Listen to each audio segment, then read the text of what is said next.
दैहा तुहर बिही मोर बिही ला सगा लइहा कि नाही मोर बिही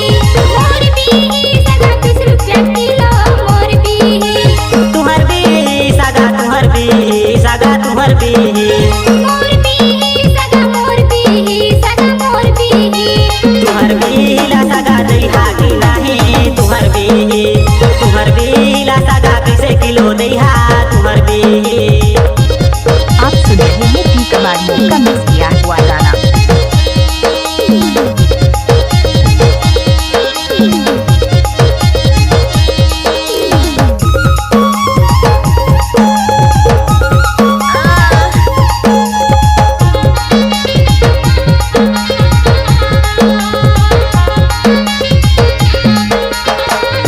नगदी माले हती उधारी मलैहा नगदी माले हती उधारी मलैहा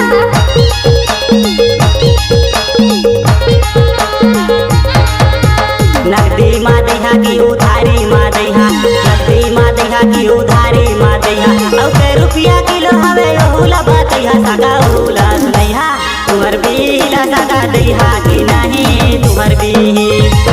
बिला सगा कैसे किलो दैहा तुहर बिही मोर बिही ला सगा लइहा कि नाही मोर बिही सगा 20 रुपया किलो मोर बिही इलाका जिससे कभी हो धमाका टी कबाड़ियों का होगा।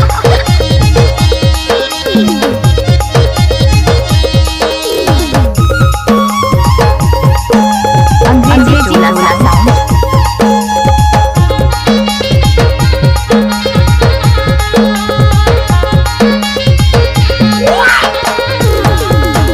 चटक मटक चला सगा काका धरे हा चटक मटक चलन सगा बिही धरे हो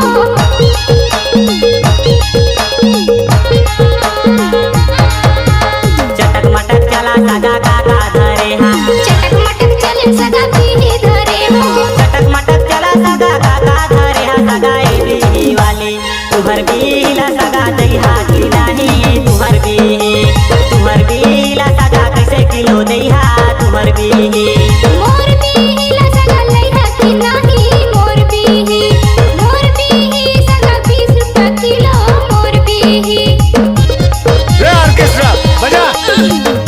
अरे जा जा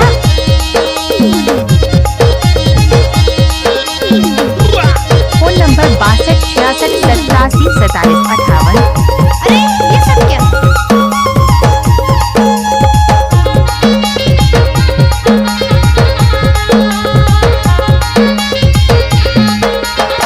मैं बिही वाली ओ बड़ा दिल वाली मैं बिही वाली ओ बड़ा दिल वाली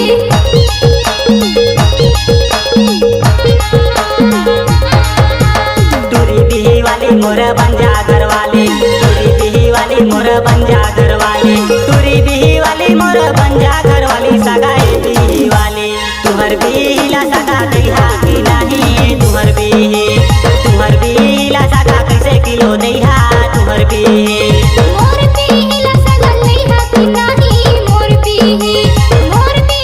सगा 20 रुपया किलो मोर बिही तुहर बिही सगा तुहर बिही सगा तुहर बिही मोर बिही सगा मोर बिही तुहर बिला सगा दैहा